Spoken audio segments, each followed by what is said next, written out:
Hello बच्चों, स्वागत है आपका अपने यूट्यूब चैनल विज्ञानपुर में। तो आज का हमारा वीडियो रिलेटेड है क्लास 9 के कोशिका जीवन की आधारभूत इकाई। इससे संबंधित एक बहुत ही महत्वपूर्ण टॉपिक, प्रमुख कोशिकीय रचनाएं एवं उनके कार्य। तो कोशिका की विभिन्न रचनाओं और उनके कार्यों के बारे में हम इस वीडियो में विस्तार से अध्ययन करेंगे। तो वीडियो में अंत तक बने रहें और वीडियो को लाइक करें, कमेंट करें और अपने दोस्तों में शेयर करें। तो चलिए शुरू करते हैं आज का वीडियो।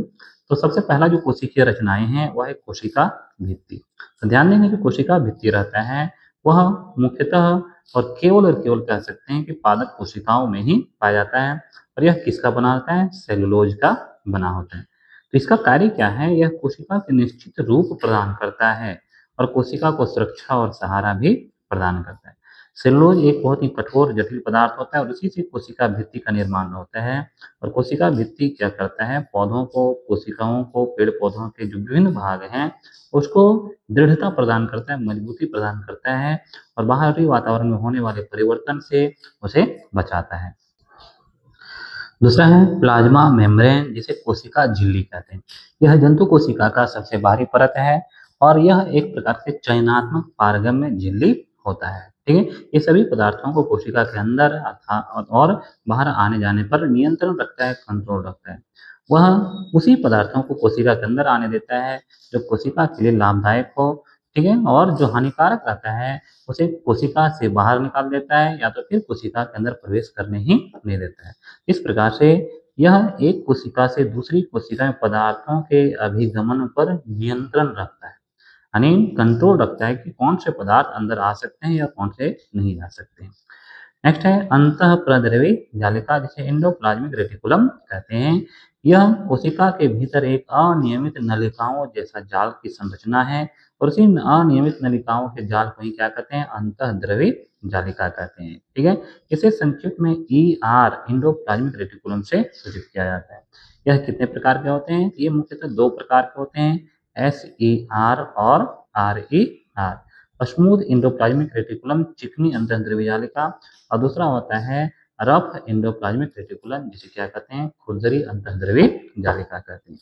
तो इसका मुख्य कार्य है कोशिका के भीतर पदार्थों का संचार करना, अर्थात आंतरिक कोशिकीय परिवहन, कोशिका के अंदर ही पदार्थों का स्थानांतरण करना, ट्रांसपोर्टेशन करना। इसमें से जो SER है, चिकनी अंतःद्रवी जालिका, इसमें वसा और लिपिड इन दोनों का संश्लेषण होता है, जबकि RER खुरदरी अंतःद्रवी जालिका के ऊपर लगे राइबोसोम में प्रोटीन का संश्लेषण होता है। नेक्स्ट है माइटोकॉन्ड्रिया। यह कोशिका का एक महत्वपूर्ण कोशिका अंगक है जो कोशिकीय श्वसन के सक्रिय स्थल है और इसी में ऊर्जा का निर्माण होता है।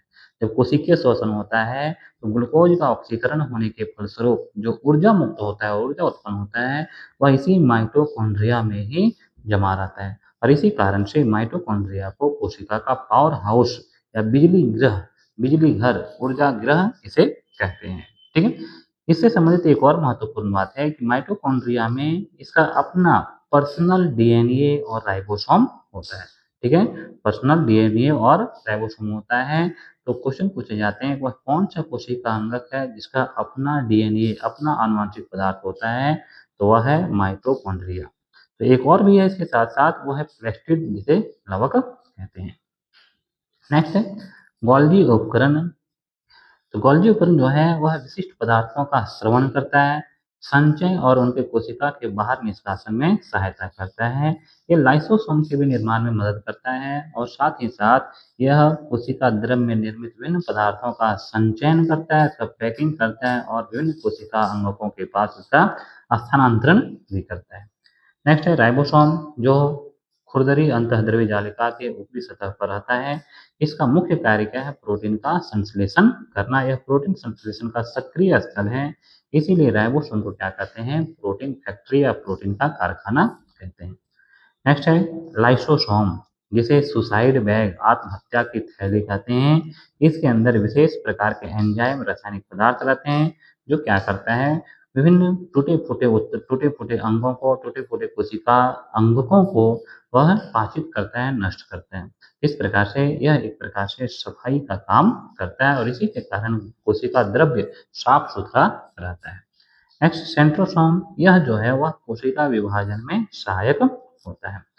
अगला है हरित लवक।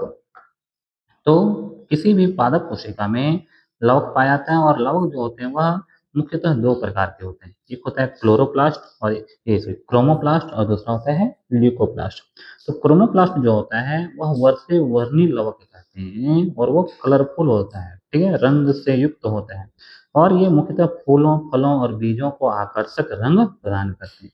तो प्रश्न पूछे जाते हैं कि पौधों के जो फूल होते हैं वह अलग अलग रंग होते हैं, वह किस कोशिका अंग के कारण? तो उसका उत्तर क्या हो जाएगा? वर्णी लवक, जिसे क्रोमोप्लास्ट कहते हैं। क्या कहते हैं इसको?